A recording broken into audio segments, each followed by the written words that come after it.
FitLab PGH back with another movement tip and lifestyle hack, talking a little bit about making maple syrup.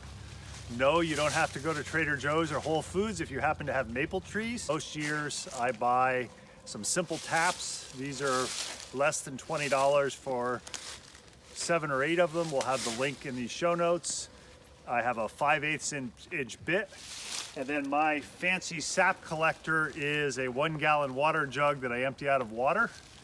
What you want to do is you want to find a tree that's a maple tree. You take the drill, you drill upward at a slight angle.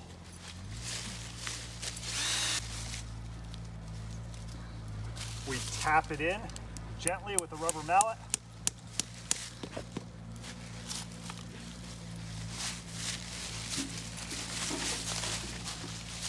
Typically when sap runs, you want evenings or nights that are below freezing, days that get up into the high 30s or low 40s.